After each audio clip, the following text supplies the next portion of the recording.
Welcome to Breaking Bad: Respectful Work Environments, Bias Elimination, and Diversity.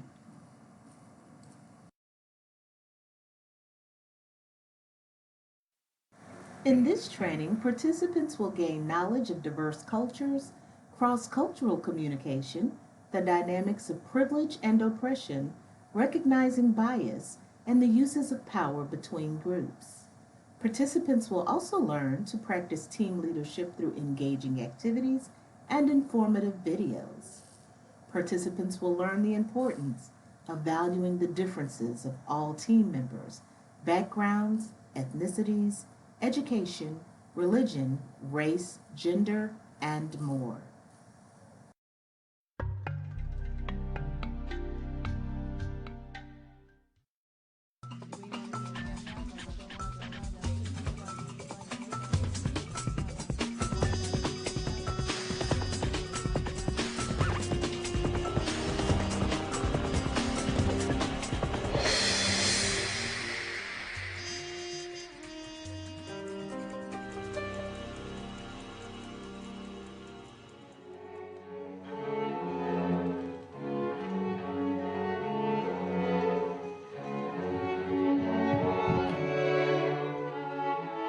There is no question that individual human beings are different, one from the other.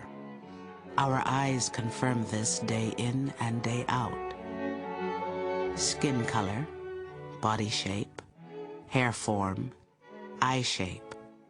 For several hundred years, we have used these visual differences to classify people into 4 or 5 groups we call races. We have a notion of race as being divisions among people that are deep, that are essential, that are somehow biological or even genetic, and that are unchanging, that these are clear-cut, distinct categories of people. And the beauty of the race business is that you can identify people by just looking at them. You don't even have to look at their genes because one manifestation of their genes is there, namely skin color or eye shape or hair shape. And then that's the key to everything. The idea of race assumes that simple external differences, rooted in biology, are linked to other, more complex internal differences, like athletic ability, musical aptitude, intelligence. This belief is based on the idea that race is biologically real. All of our genetics now is telling us that that's not the case. We can't find any genetic markers that are in everybody of a particular race and in nobody of some other race.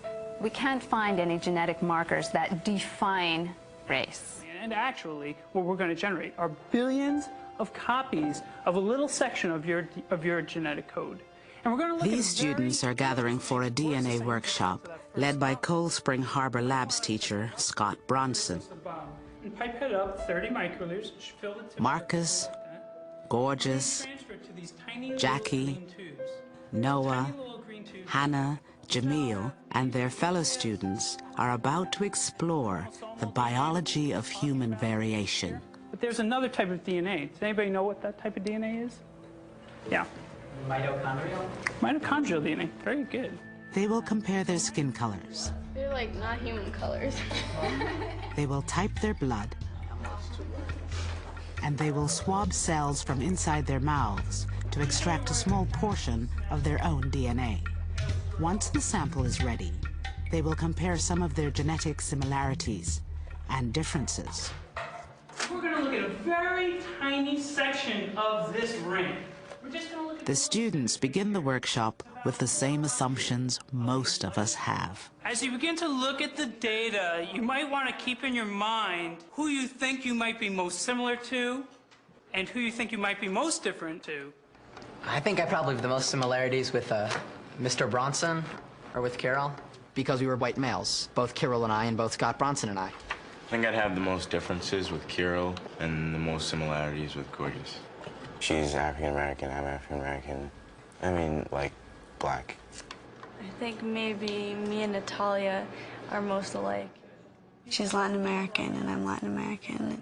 I figured that there would be tons of differences, especially with people who looked so different. To understand why the idea of race is a biological myth requires a major paradigm shift, an absolute paradigm shift, a shift in perspective. And for me, it's like seeing, what it must have been like to understand that the world isn't flat. And perhaps I can invite you to a mountaintop, and you can look out the window and at the horizon and see, oh, what I thought was flat, I can see a curve in now. That the world is much more complicated. In fact, that race is not based on biology, but race is rather an idea that we ascribe to biology.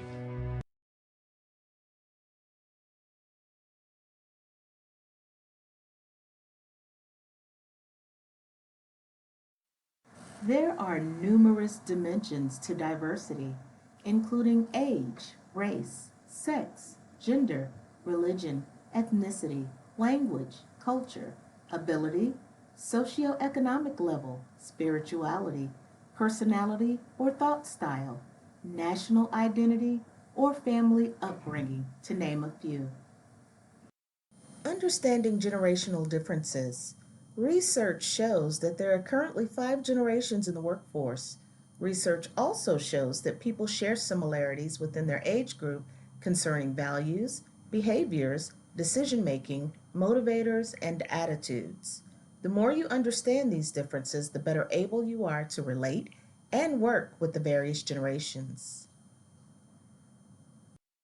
You must know and apply the research regarding the differences in generations in order to cross the line of inclusion.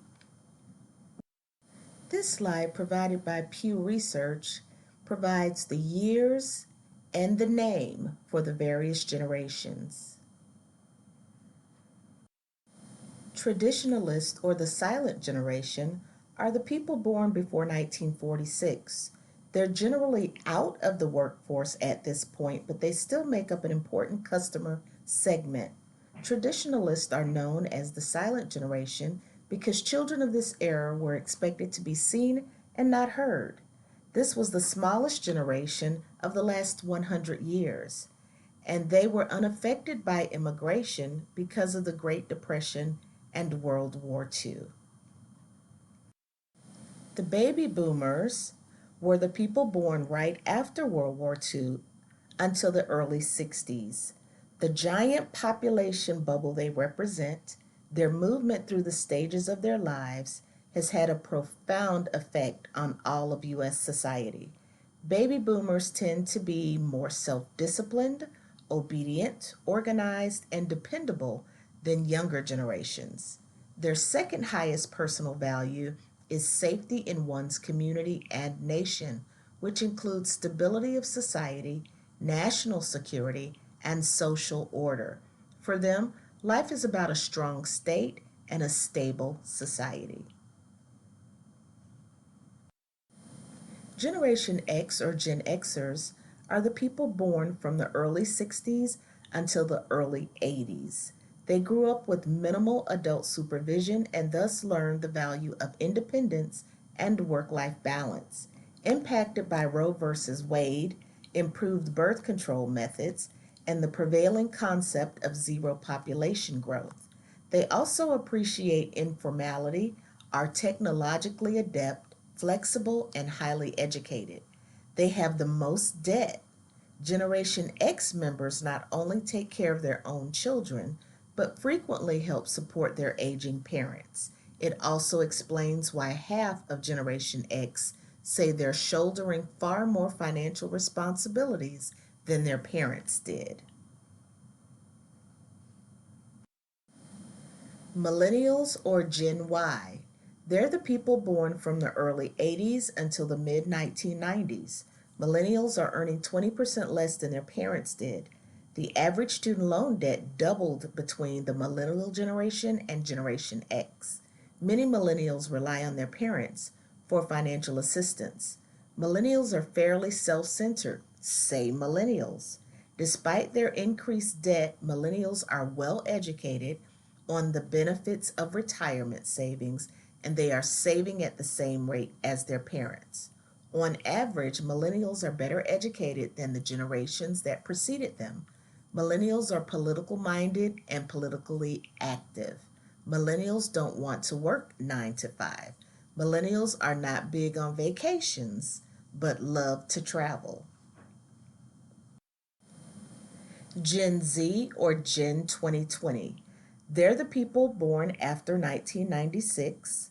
Aside from being the first true digital natives, Gen Z is on track to surpass previous generations as the most diverse and the most educated. Gen Z is the most racially and ethnically diverse generation yet. Gen Z is more open to different gender identities. More Gen Zers are pursuing college than previous generations. Gen Z and millennials support same sex and interracial marriage. Gen Z views racial and ethnic diversity positively. Gen Z is more likely to have a parent with a bachelor's degree or more. Generation Z students and millennials are in lockstep on several key social and political issues. What you should know and remember is that discrimination based on age is illegal. No matter what your generation, what really matters is respect. Now let's discuss gender identity. When discussing gender identity and sexual orientation, it's common to hear acronyms used to reference different groups, orientations, and identities. For several years, the most common acronym was LGBT. However, to be more inclusive, the acronym has evolved into many different forms. The L represents lesbian. Lesbian means you are a female who is predominantly attracted to other females. G represents gay, often a person whose gender identity is male and who is attracted to male partners.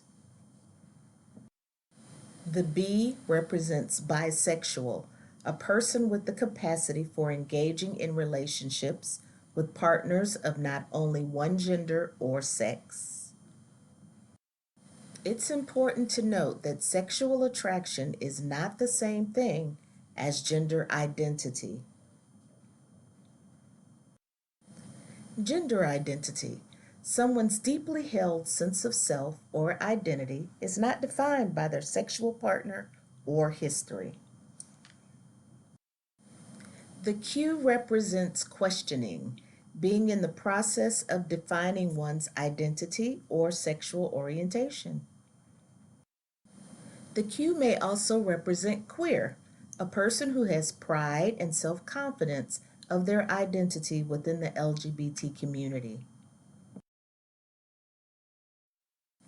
The I represents intersex, traditionally termed hermaphrodite and understood as a health condition, often diagnosed on account of ambiguous genitalia. This term is no longer used. It is a person's right to reject the decisions that were made for them and change their gender, to accept it, or to embrace intersex as their gender identity.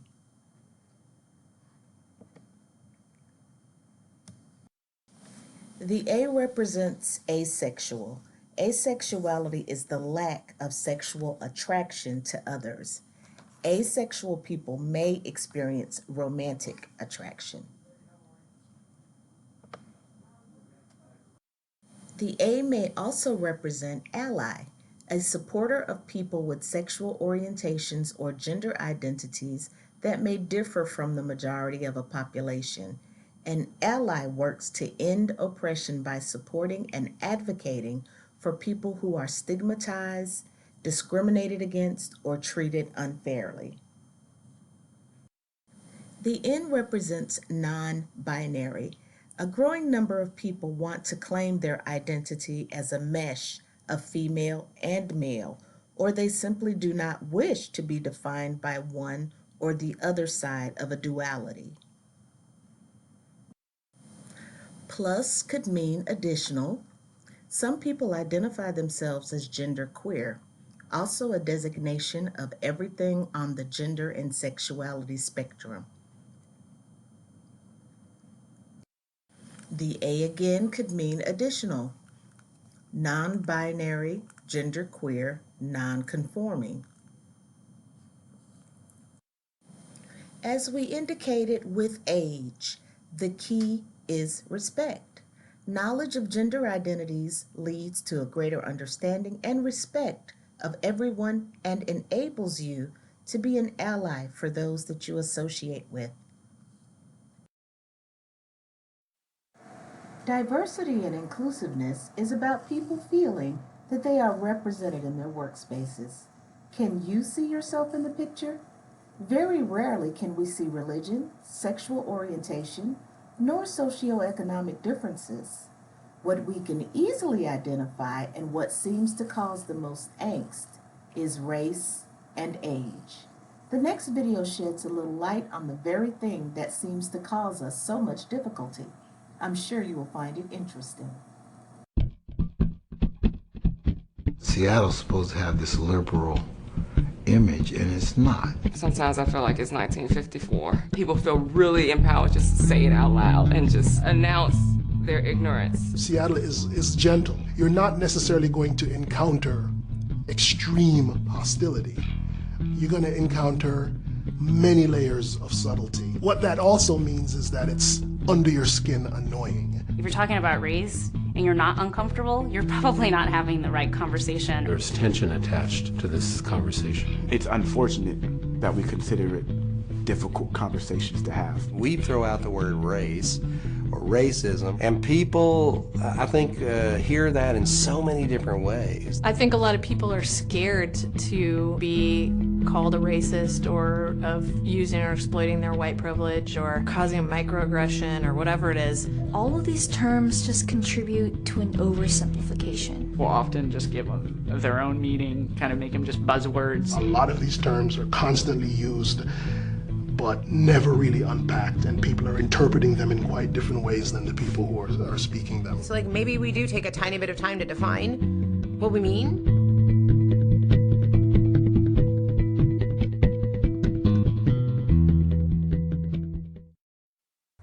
Inclusion. What does it mean?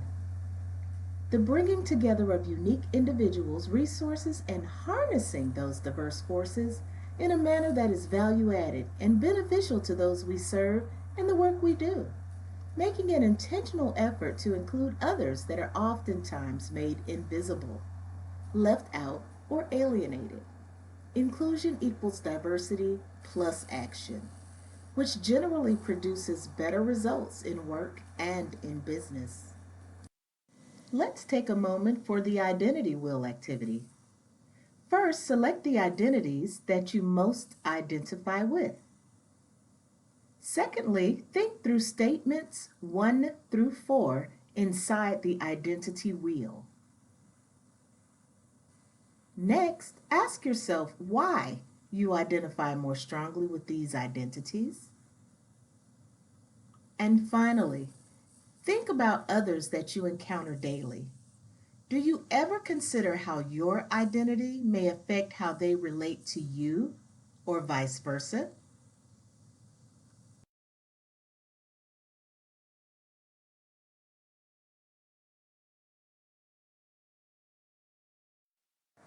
Entering the multicultural zone. Every human interaction is a multicultural interaction. The goal is to become more inclusive and to embrace diversity.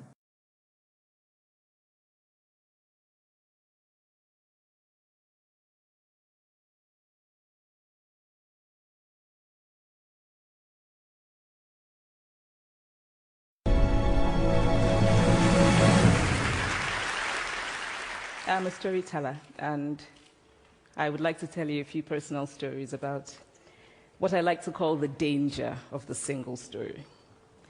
I grew up on a university campus in eastern Nigeria. My mother says that I started reading at the age of 2, although I think 4 is probably close to the truth.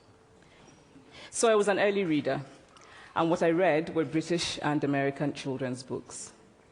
I was also an early writer, and when I began to write at about the age of 7, stories in pencil with crayon illustrations that my poor mother was obligated to read, I wrote exactly the kinds of stories I was reading. All my characters were white and blue-eyed. They played in the snow. They ate apples. And they talked a lot about the weather, how lovely it was that the sun had come out. Now, this despite the fact that I lived in Nigeria. I had never been outside Nigeria. We didn't have snow. We ate mangoes, and we never talked about the weather because there was no need to. My characters also drank a lot of ginger beer because the characters in the British books I read drank ginger beer. Never mind that I had no idea what ginger beer was. And for many years afterwards, I would have a desperate desire to taste ginger beer. But that is another story. What this demonstrates, I think, is how impressionable and vulnerable we are in the face of a story, particularly as children. Because all I had read were books in which characters were foreign, I had become convinced that books, by their very nature, had to have foreigners in them and had to be about things with which I could not personally identify. Now, things changed when I discovered African books. There weren't many of them available, and they weren't quite as easy to find as the foreign books, but because of writers like Chinua Achebe and Kamara Laye, I went through a mental shift in my perception of literature. I realized that people like me, girls with skin the color of chocolate, whose kinky hair could not form ponytails, could also exist in literature. I started to write about things I recognized. Now, I loved those American and British books I read. They stirred my imagination. They opened up new worlds for me. But the unintended consequence was that I did not know that people like me could exist in literature. So what the discovery of African writers did for me was this. It saved me from having a single story of what books are.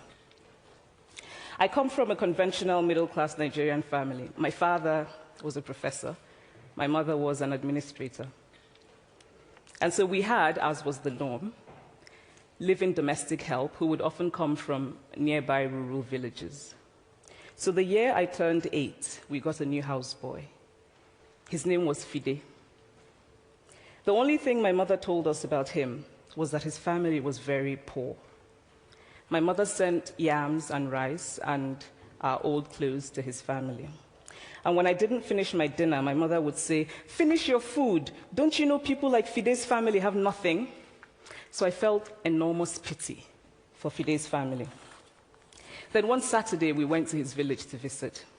And his mother showed us a beautifully patterned basket made of dyed raffia that his brother had made. I was startled. It had not occurred to me that anybody in his family could actually make something. All I had heard about them was how poor they were, so that it had become impossible for me to see them as anything else but poor. Their poverty was my single story of them.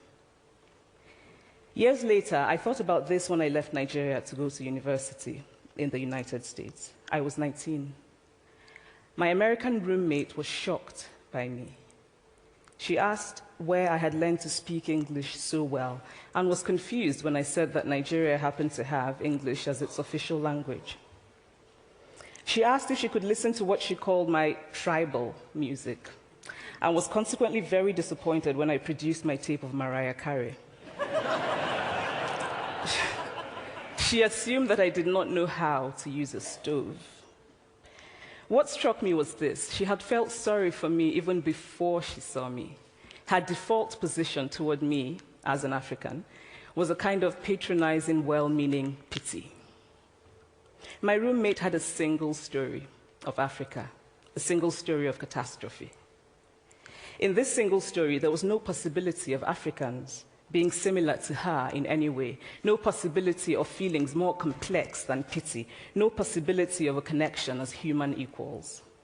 I must say that before I went to the US, I didn't consciously identify as African. But in the US, whenever Africa came up, people turned to me, never mind that I knew nothing about places like Namibia. But I did come to embrace this new identity, and in many ways, I think of myself now as African, although I still get quite irritable when Africa is referred to as a country, the most recent example being my otherwise wonderful flight from Lagos 2 days ago, in which there was an announcement on the Virgin flight about their charity walk in India, Africa, and other countries. So after I had spent some years in the US as an African, I began to understand my roommate's response to me. If I had not grown up in Nigeria, and if all I knew about Africa were from popular images, I too would think that Africa was a place of beautiful landscapes, beautiful animals, and incomprehensible people fighting senseless wars, dying of poverty and AIDS, unable to speak for themselves, and waiting to be saved by a kind white foreigner. I would see Africans in the same way that I, as a child, had seen Fide's family. This single story of Africa ultimately comes, I think, from Western literature. Now, here's a quote from the writing of a London merchant called John Locke, who sailed to West Africa in 1561 and kept a fascinating account of his voyage. After referring to the black Africans as beasts who have no houses, he writes, "They are also people without heads, having their mouths and eyes in their breasts." Now, I've laughed every time I've read this, and one must admire the imagination of John Locke. But what is important about his writing is that it represents the beginning of a tradition of telling African stories in the West, a tradition of sub-Saharan Africa as a place of negatives, of difference, of darkness, of people who, in the words of the wonderful poet Rudyard Kipling, are half devil, half child. And so I began to realize that my American roommate must have, throughout her life, seen and heard different versions of this single story. As had a professor who once told me that my novel was not authentically African. Now, I was quite willing to contend that there were a number of things wrong with the novel, that it had failed in a number of places, but I had not quite imagined that it had failed at achieving something called African authenticity. In fact, I did not know what African authenticity was. The professor told me that my characters were too much like him, an educated and middle-class man. My characters drove cars. They were not starving. Therefore, they were not authentically African. But I must quickly add that I, too, am just as guilty on the question of the single story. A few years ago, I visited Mexico from the US. The political climate in the US at the time was tense, and there were debates going on about immigration. And, as often happens in America, immigration became synonymous with Mexicans. There were endless stories of Mexicans as people who were fleecing the healthcare system, sneaking across the border, being arrested at the border, that sort of thing. I remember walking around on my first day in Guadalajara, watching the people going to work, rolling up tortillas in the marketplace, smoking, laughing. I remember first feeling slight surprise, and then I was overwhelmed with shame. I realized that I had been so immersed in the media coverage of Mexicans that they had become one thing in my mind, the abject immigrant. I had bought into the single story of Mexicans, and I could not have been more ashamed of myself. So that is how to create a single story.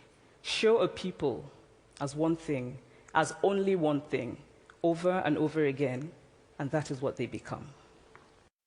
Now let's discuss. When have you been assigned a single story? When have you assigned someone else a single story? What dangers exist for leaders who assign or are assigned a single story? Have you thought about it? This concludes part 1 of your training. Please go to part 2 for the continuation of respectful work environments, bias elimination, and diversity.